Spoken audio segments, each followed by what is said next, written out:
Hello walkers, and welcome to Little Bighorn Battlefield National Battlefield and Monument.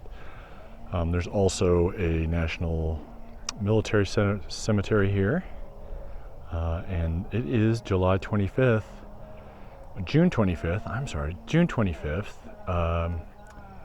at about 11 a.m. and this is the anniversary of the Battle of Little Bighorn. I'm going to be walking and talking a little bit here just at the beginning, then I'm going to go a little quiet because we will be around some gravestones, and I want to be respectful. It is 11 a.m. It is 61 degrees Fahrenheit, 16 degrees Celsius. Beautiful but breezy day here, and this is in Montana off of Highway 90 still before it gets to 25, near Hardin and Billings and that sort of thing. So thank you to our, couple of gravestones here. Thank you to our Patreon supporters and all of you who comment and participate in the channel. Check us out at citywalksvirtualtours.com, and as well as Instagram and Facebook links in the description.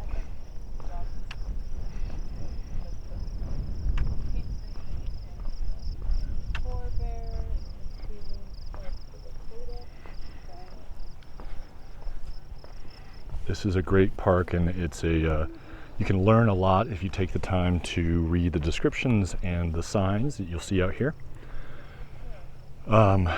Today is obviously they're having a lot of events and activities and tours and that sort of thing, it being on the anniversary. And this is the Indian Memorial, so we're gonna get to these flags which represent the U.S. as well as, I believe, the tribes that took part in one way or another. And we'll go inside.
We took a big cross-country trip with our kids one summer.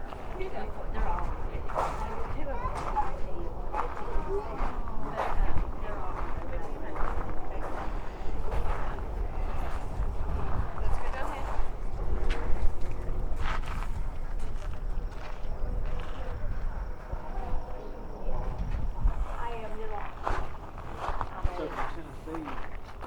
we stopped in Colorado. We drove 3 hours. We stopped, but we drove 3 hours.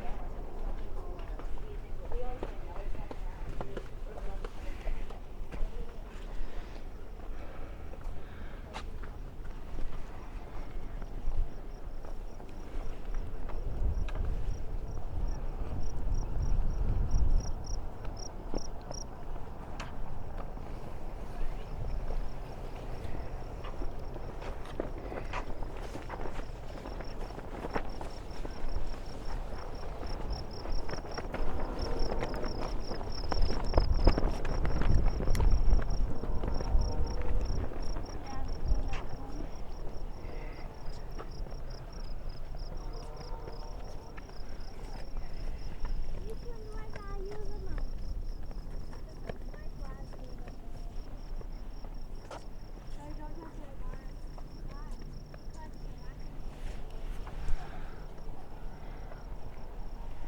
I don't know if you saw that second sign, but there's also an audio tour you can download to your phone, which is pretty informative.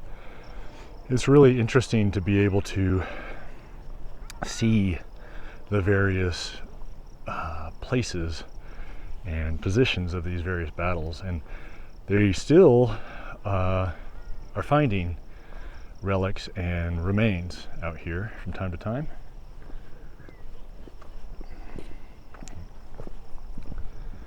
I'm not going to talk about the battle. I'm not as informed as I'd like to be before I start talking about that, but it really is pretty fascinating, especially as it happened right around the 100th anniversary of the United States. And back east they were celebrating that anniversary, and I think news got back on July 5th. So this is Wooden Leg Hill out here. And it's got a whole description. The road of the park, it actually leaves the park and goes to another sub-park at the Reno-Kearney Hill in the distance, where another battle took place, or a part of the battle. We're not going to go out there because it's about 5 miles away. But we are going to go over here. We'll see this grave marker and memorial over here, and then I'm going to sort of be quiet about that. And then I'll talk again here. A lot of volunteers out explaining things, answering questions. Love that.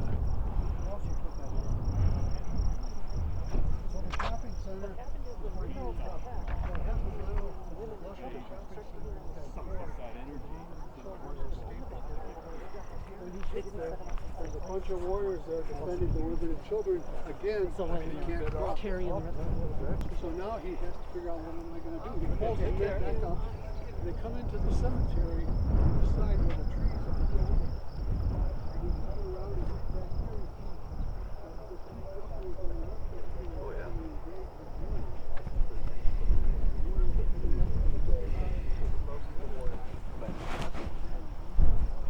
Yeah, they buried him there because the ground was soft.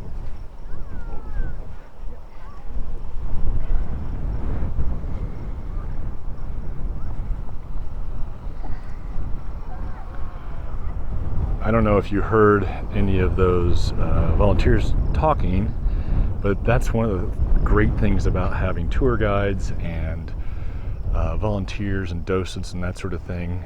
It's just such a great way to get the stories that you might not pick up in the printed material. And you have a resource to ask questions. A lot of these people have done a lot of research and that on the subject and know a lot of details that there isn't room for in the displays. You can see the gravestones of the military cemetery up there.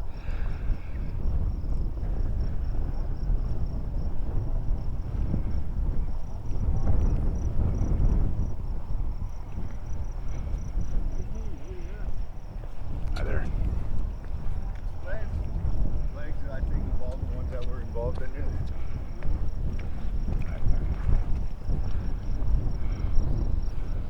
There's a lot of Native people out here today, and the Park Service is doing a great job of bringing in speakers. In fact, down here, we're going to bypass it, but there's a sort of, they call it a tour, but I think you just sort of, it's a talk where they've had several people speaking. I believe, I'm not sure which tribe they're from. There's the Crow here, and then the Northern Cheyenne to the east. Right there. And of course, not so far away are the Sioux and a lot of other folks here. Being so we're right near Crow Agency, I think it is, and which is a town, a little development, very small. They're also having Crow Days down in that direction, so that's kind of north. And yesterday we went to a reenactment of the battle put on by the Rosebud family, who are Crow, on their property, and they had it was really fascinating. It had a different perspective on the battle, and so it was interesting to hear that. Not necessarily different facts, but just different viewpoints on it. So I'm going to be quiet as we bypass here. This is a paid kind of tour event, so I'm not going to linger, but we are going to go down here and I'll talk about that in a little bit. Located on the reservation. My grandfather, who lived amongst the world, was actually an Oklahoma. And it's really unfortunate, though, throughout the history and throughout the research I've done, that he has been forgotten. And when I went one time to my grandfather out of the lake fire during the research, he said, "We don't know you, we don't know who you are." And it was really disheartening. So we went back to my father and my father said, "I don't know, this isn't." So there are booklets available as well, but you saw the sign that says warns of rattlesnakes, especially when it's warmer. Not too worried about today. And also the prairie rattlers are, they'll do everything they can to get out of your way. Deep Ravine is one of the, what am I going to say here? We're going to go partially down here, but it's one of the key strategic or tactical places that was crucial to the battle. And there will be a lot of, I think people tried to escape via this way and they didn't make it.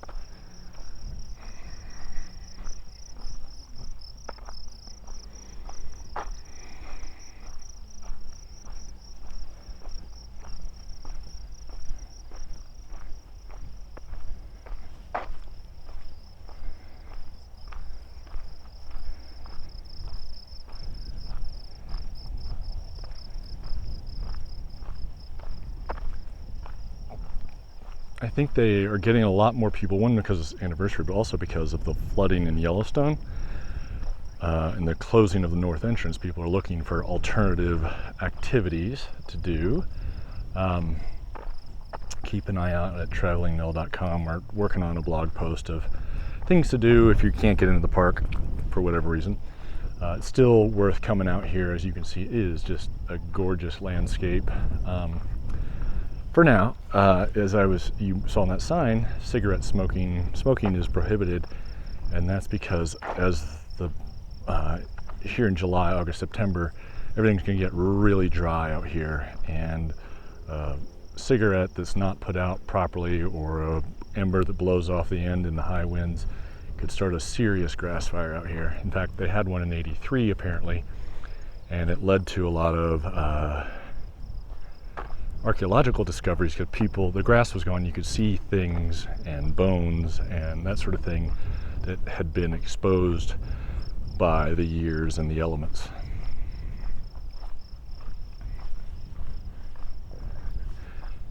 They do have a wonderful visitor center up there as well. It's small, not a lot of parking here, but it's pretty informative, especially in addition to the signs. Hi there. And that sort of thing. These white things, I'll stop up here, these white things you see are grave markers. And obviously, well, maybe not obviously, but let me show you these real quick.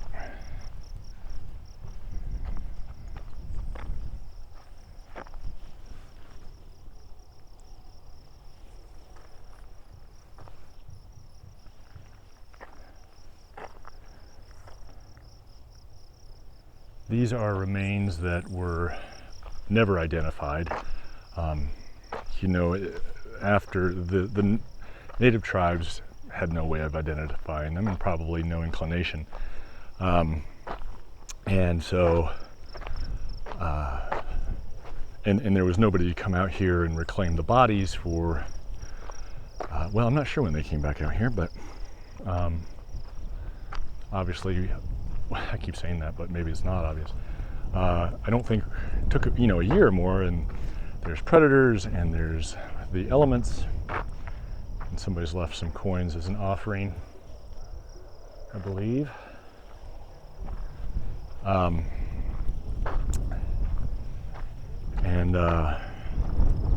So that amount of time, nature takes its course. This is really a sea of grass, and I believe the Crow called this either where the tall grass is or where the sweet grass is. It was an important part of where they would come throughout the year.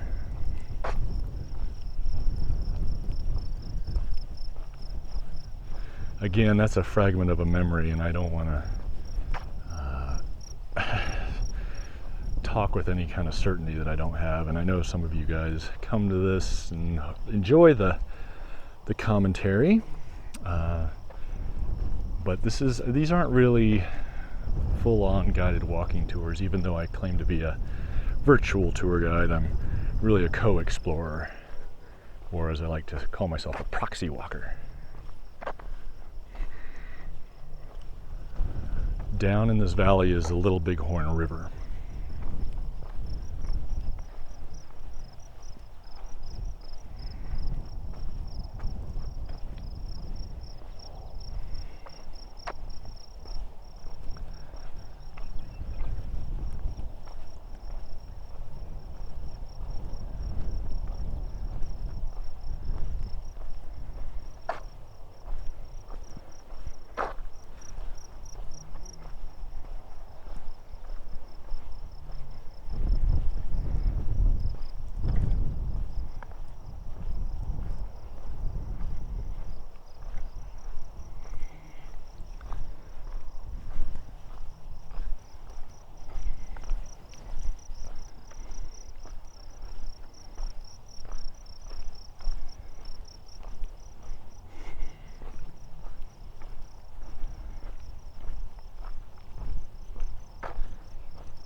Yesterday, after the reenactment, we went up to Hardin, and they have a museum up there as well.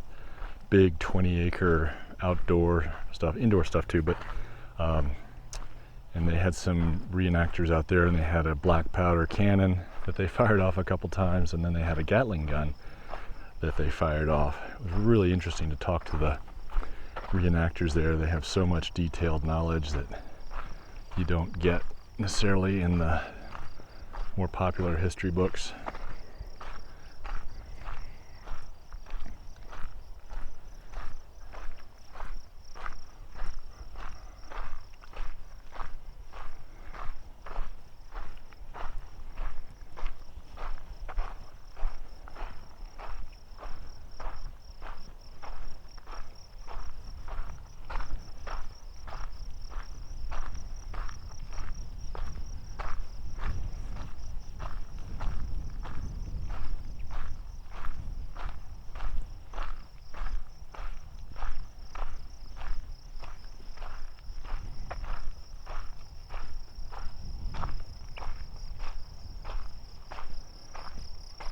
I don't know if you can see the wind blowing the grass and kind of these waves.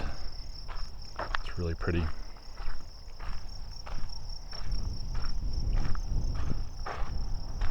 can hear birds and what I would refer to as hoppers or grasshoppers. Sound a little bit like crickets.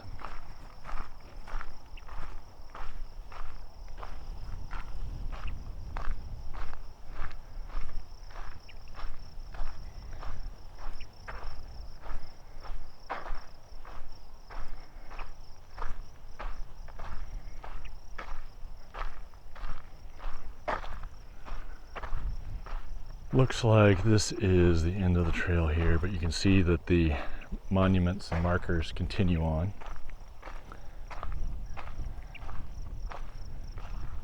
You can see an artistic rendering with some explanations in there.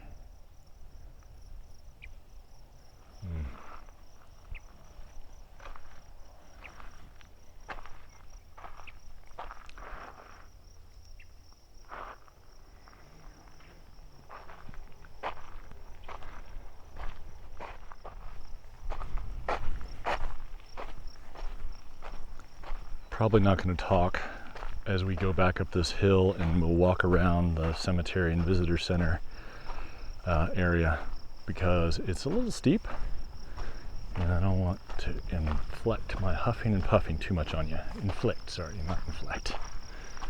Inflict. Although you can see some cars up there on the road along the ridgeline.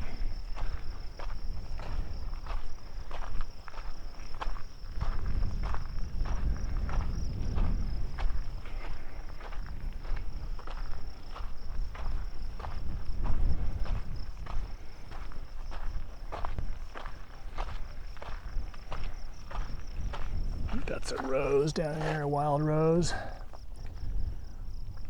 Here's another. It's definitely a wild rose, about to bloom. Some yellow flowers. I don't know what all these are.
Yucca plant in bloom.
Hi there. Hello.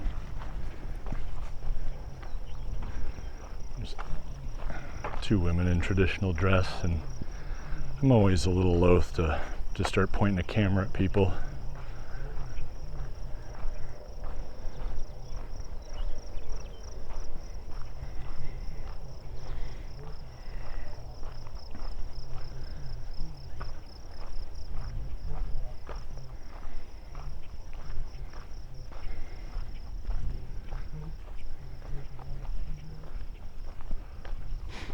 There's some pretty rows up here. Hi there. It's also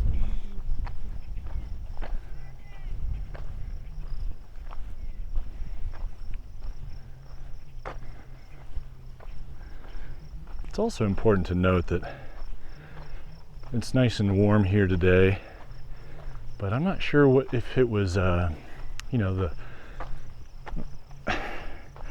even if you don't accept climate change, or human-caused climate change, I guess. The climate has changed. There was a little ice age in the 1800s, and this place could have looked much differently, been a much different day than, I don't know the details of it, but it's interesting to remember that the globe changes over time.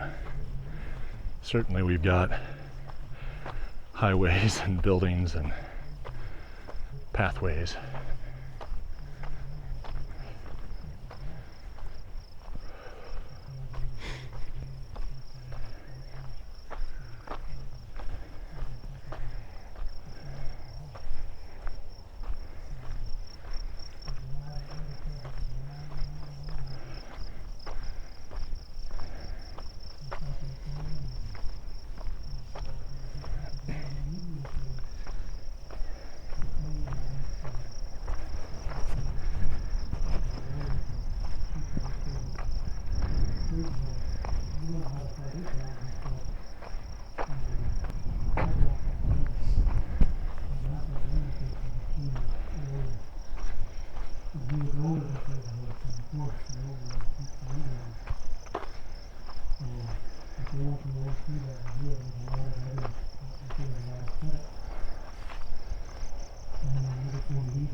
It's all right. They journeyed with us this year. They come just about every year too. So the names you want to read? So you can see this is the visitor center here. They've got a bookstore, etc. A lot of stuff set up, a lot of people here for the day. I'm not going to go inside, but you can get an idea of the size there. Half bookstore, half visitor center. The restrooms are down in that little building there. Bunch of rangers here for the big day.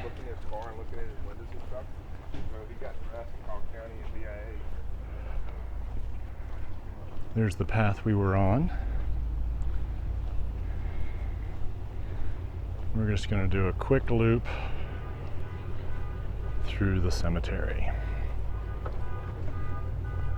This car alarm has been going off all day.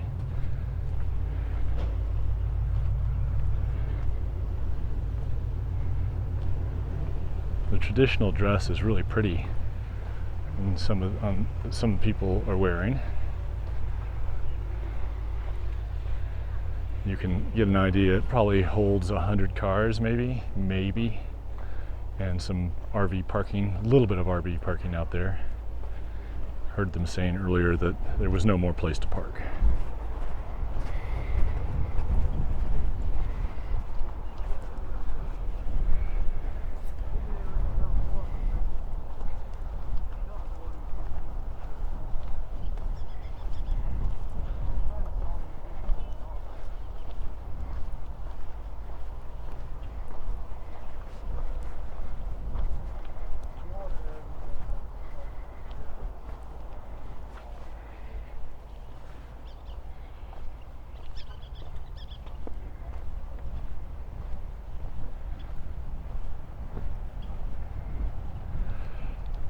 These graves are not necessarily from the battle. I think only one person who fought in the battle is buried here. The rest is just a military battle, a military cemetery where veterans can be interred.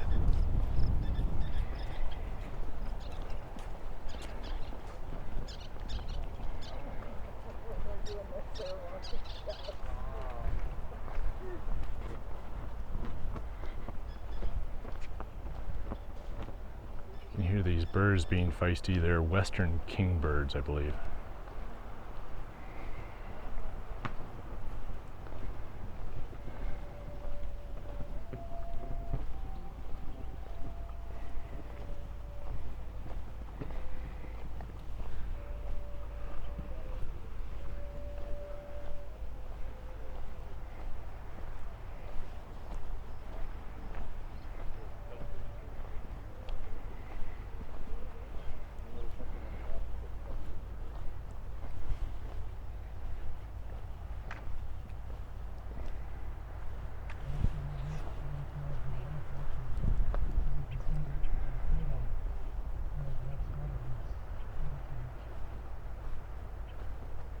I guess there are a lot of, you see some unknown markers here.